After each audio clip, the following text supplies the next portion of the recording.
So the title of my spoken word piece for this evening is titled The Chambers of Words. The Chambers of Words. I would never forget that time I was grappling with the possibility of writing book. I told God that I don't want to write because every other person is writing. I don't want to do it because every other person is doing it. I told God on that cold night of February 2020, when He told me to write a message to my world, I told God that I don't just want to write. I want to be a solution to my generation. And the word of the Lord came to me loud and clear, right on my bed, saying to me, the next book you are going to be writing to your generation is titled The Government of Heaven. I paused. The government of heaven. What is the government of heaven? Who are the government of heaven? I stood there, lost in thought, thinking, what could it be? What could it mean? Who are these? I asked a lot of questions and questions and questions.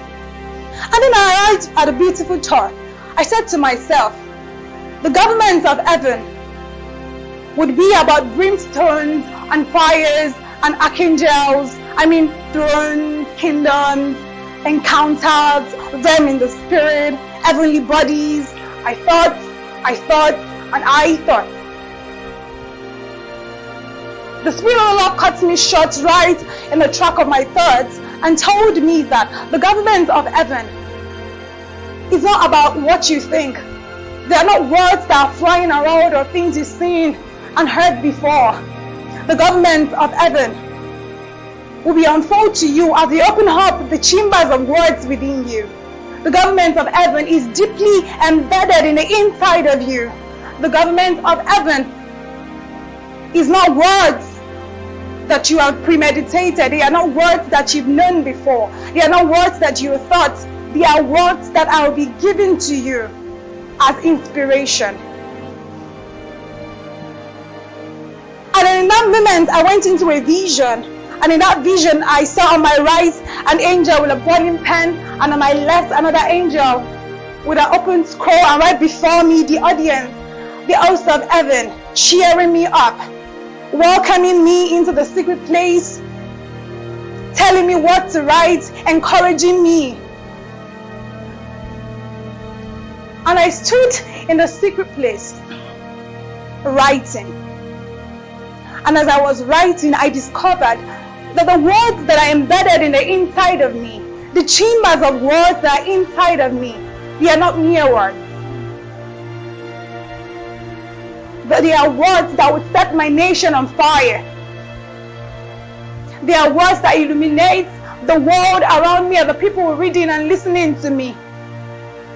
The government of heaven will come in chapters as fragrances to many. Chronicles of heaven, authenticity and values, breakthrough and breaking forth, landmarking and territories. Affluences and influences, reproduction and fruitfulness.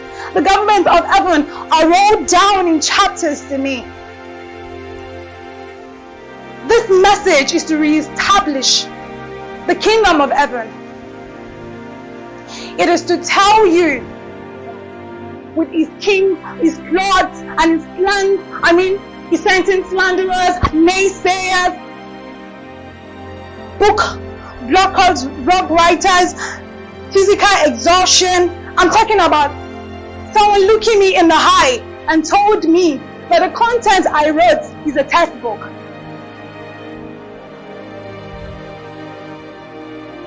At that moment, I'll be very honest with you, I was down, overwhelmed, confused. I couldn't go on. And just at that moment, I felt as if the Lord was saying to me that if you do not write that book, whatever you know will die with you.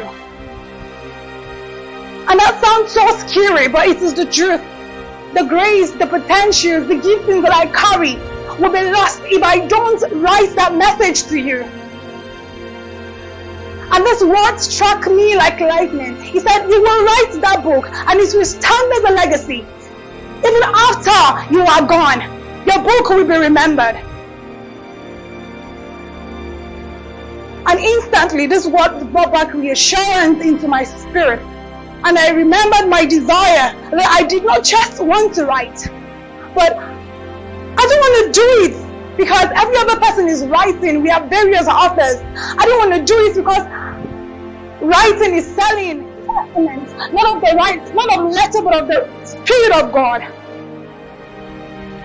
I desire that as a writer, that I would stand in my generation as a burning and a shining light, illuminating every darknesses. I would stand in the middle of the chaos, frustrations, and discouragement of my country as a Deborah, a repairer of broken bridges, the restorer of destitute places. I desire that as many will read my book and hear of me, the eyes will be opened, hear the lame will walk, the blind will see, and the dead will wake as I read the contents of my book. I desire that even after I am gone, my message, my book, will stand as a legacy for me, reaching into the core, to the farthest corner of the earth, running with the message of the Lord, the government of heaven. Thank you.